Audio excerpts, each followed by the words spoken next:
Hello guys, good morning. Good morning sa mga Aquarius guys, ang reading na to. At ngayon ay September 30. Okay, pahabol na message po yung Aquarius today. September 30. Bago pumasok ang October, this is your magandang message. Aquarius, this is for you. At ito ay napakahalaga na dapat mo malaman today, Aquarius. This is for you. Para sa mga Aquarius ito, tingnan natin, Aquarius.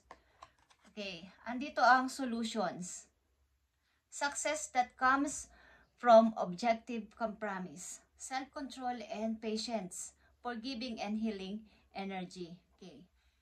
It's all about sa mga maybe kung kayo ay may mga problema sa mga nakaraan yung buwan o taon is, ito na yung tamang time sa healing, pag-healing sa sarili at pag-forgive sa mga taong nakasakit sa inyo o mga taong nakaalitan ninyo, mga taong nakasamaan ng loob.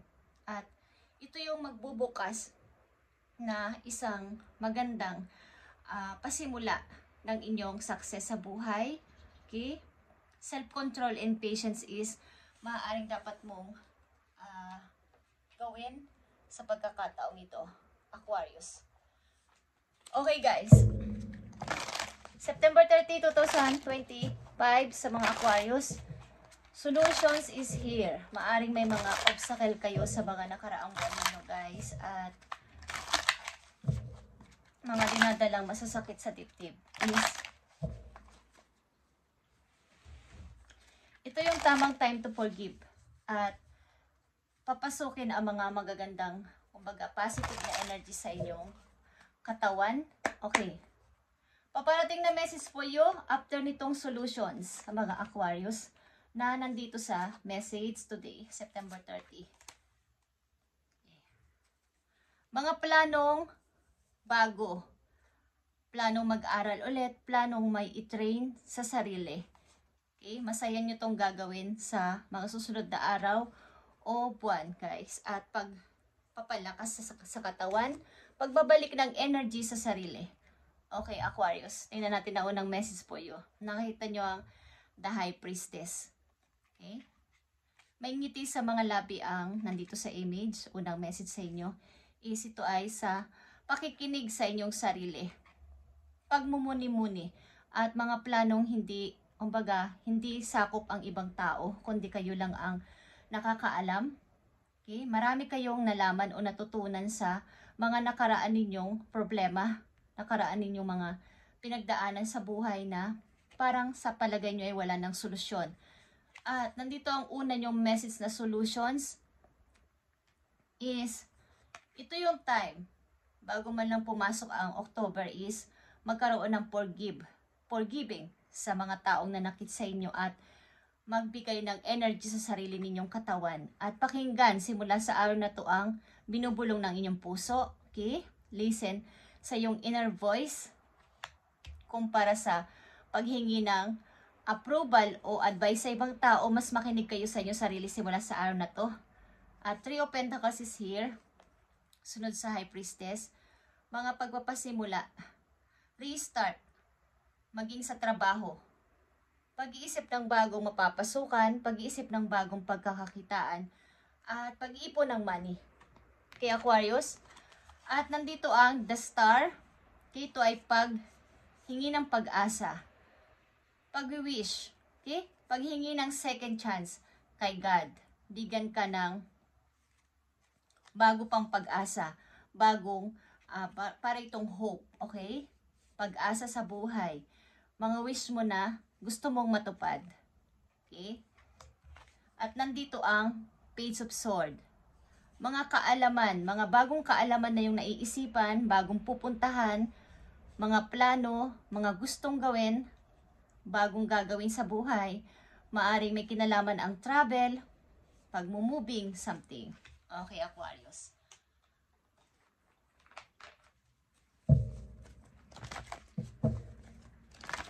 Sa pagre-release nyo at pagpuporgive sa mga taong nanakit sa inyo, maaari is darating at darating itong mga positive na to sa inyong buhay. Maraming bagong mga idea ang papasok sa inyong isip. Tingnan natin ang mga messages pa po yung Aquarius. Para ito sa Aquarius. Para sa iyo to, Aquarius. Okay? Rest and rejuvenate talaga, guys. Paki-clear ng paligid. Pag-meditate, something na manahimik muna sa isang tahimik na lugar. Pakawalan yung inyong namumuong mga sakit sa inyong heart, sakit sa kalooban. Okay? Ang ilan sa inyo ay magulo kasi ang paligid, maging ito man ay tao o sitwasyon, is magulo. Nandito yung recognition na award, reward, okay? Something na ilan sa inyo ay magkakaroon ng makakatanggap ng pagtaas ng sahod, ang ilan sa inyo ay bibigyan ng parangal, ang ilan sa inyo ay pupurihin.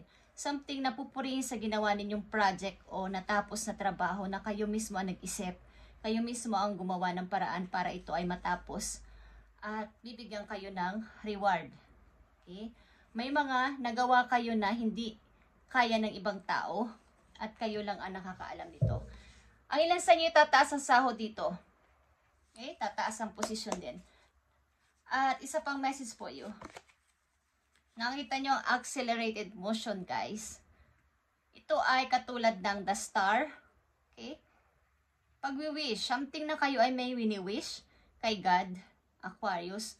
Mayroon kayong gustong makuha, mayroon kayong gustong matupad na sana kahit minsan lang is matupad ito. Ang ilan sa inyo nag-wish o naghihintay sa bulalakaw. Okay. Something na yung tumarating na bulalakaw is binabantayan ng ilan sa inyo para mag-wish. Kahit minsan lang is sana'y dumating ito sa buhay ko. Ang wini-wish ko na to. Okay. September 30, 2020. 5. Okay, guys. Last day ng September. Bigay mo ang tamang message pa sa mga Aquarius na bibigyan mo ng message today. At wala akong pasok ngayon, guys. Makakapagbasa tayo ng ilang pang mga signs. At bago yun, pupunta muna tayo sa temple.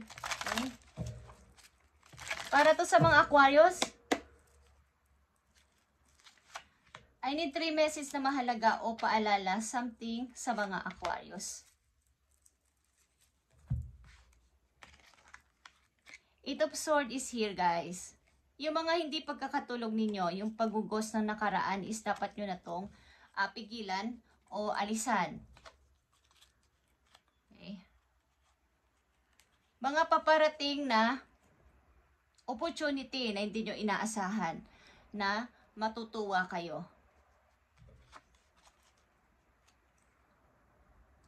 Galing sa isang tao, okay? Message galing sa isang tao is may magpapahiwating sa inyo, guys. At ito ay maaaring kung kayo nasa relasyon, may kinalaman ito sa pagpaplano sa pagpapakasal. May something na may pag-uusapan kayo about sa long term, something kontrata. Ito man ay contract sa marriage o sa trabaho. At ito ay iniisip-isip ninyo, okay? Iniisip-isip ninyo to. Kung kayo nasa long-term na relasyon is maaaring may plano ng ilan sa inyo magpakasal o lumagay na sa pagpapamilya. Silipin lang natin ang inyong pag-ibig, guys, ngayong September 30. Konting pagsilip sa inyong pag-ibig, buhay pag-ibig ng mga Aquarius na nandito. Simula sa araw na to ay makinig kayo sa inyong sarili, wag sa ibang tao, guys. Ang ilan sa inyo sa gahanap ng bagong trabaho o mapagkakakitaan at nakakaisip na mag-moving, something lumipat or magpalit ng trabaho. At ito yung wish ninyo, ilan sa inyo, ito ang wish. Silipin natin ang inyong pag-ibig, guys, sa mga Aquarius. Okay. Nai-involve kayo sa soulmate na sinasabi. This person is your soulmate. Okay. So, ang person na inyong karelasyon sa ngayon, kung nasa kasalukuyan na kayong connection is, masasabing ito ay mayroon kayong soul connection or deep connection, okay, or relation. Malalim na samahan na. At napapag-usapan na nga dito ang pagpapakasal. Guys, at express your love is here. Kailangan mong sabihin sa iyong ka-connection ang mga nararamdaman mo. Ano man to, ito man ay problema, ito man ay kalungkutan, masaya ka, is dapat ay honest ka sa tao na to na yung karelasyon sa kasalukuyan. Okay, Aquarius. At last message for you ngayong September 30, 2025.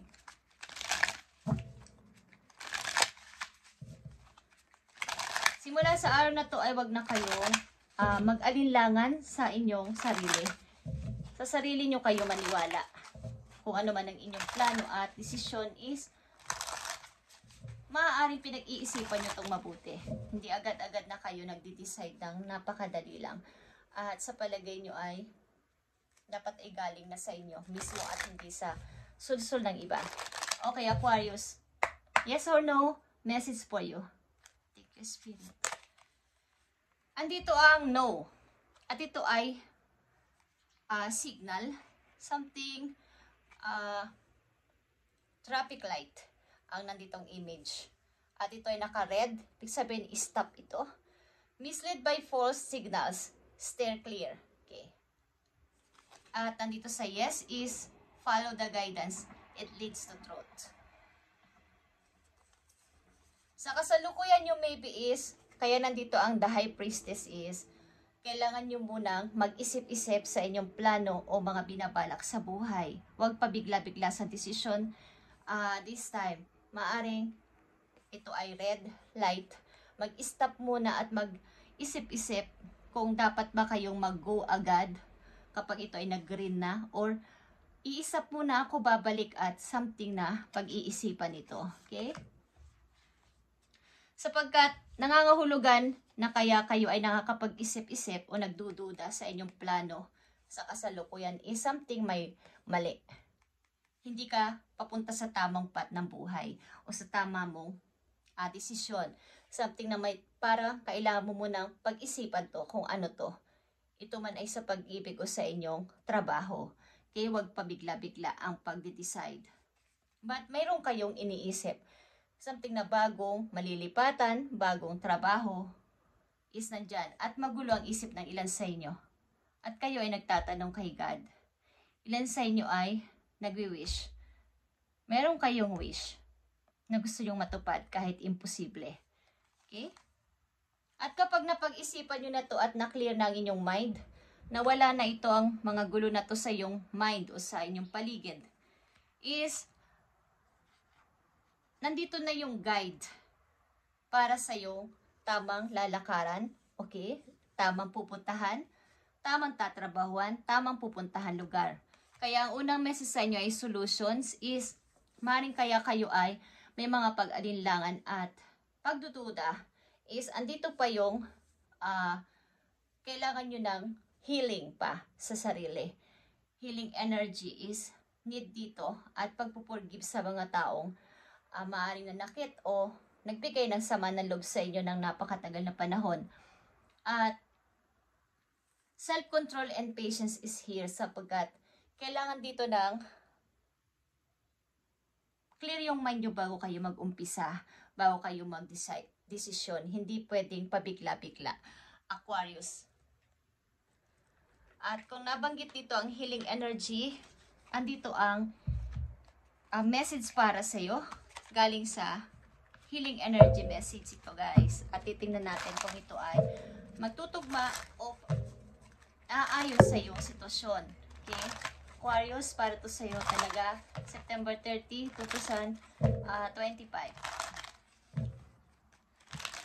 Healing energy ito na message for you. Tingnan natin. Thank you, Spirit. Okay, action is here. Action. My divine action incites love and harmony. I am aware of my thoughts and drive in my positive forces. I listen to my heart. Okay, I listen to my heart. may desire to manifest light, transform test into growth, challenge into opportunity, and fear into love. Okay. May kaugnayan itong message na to para sa inyo ng inyong aksyon o gagawing mga decision. Like I said is, dapat ay may malinaw kayong kaisipan dito sapagkat ito ay patungo sa inyong magandang pagpapasimula. Makinig kayo sa inyong puso. Yung inyong desire na i-manifest ang light. Okay? Mag-transform kayo sa, kumbaga, tinetest kayo ng kapalaran na mag-grow again. At yung opportunity ay nagpapakita o mag-a-appear sa inyo. Okay? Something na may magme-message sa inyo galing sa isang person. At yung takot mo sa pag-ibig ay inyo nang burahin, okay, sa inyong puso at mapalitan ng love. Kaya nandito ang soulmate and express your love. Okay? May takot kayo sa puso nyo ma-in love muli o magtiwala ng 101%. Okay, Aquarius, ito ang napakagandang message for you at ito ay lahat ay involved sa'yo. Simula pa lang sa una na message side na solution is andito ang mga magagandang message at dapat mong malaman at makuna ng kahit konting idea para sa iyong sitwasyon. Okay?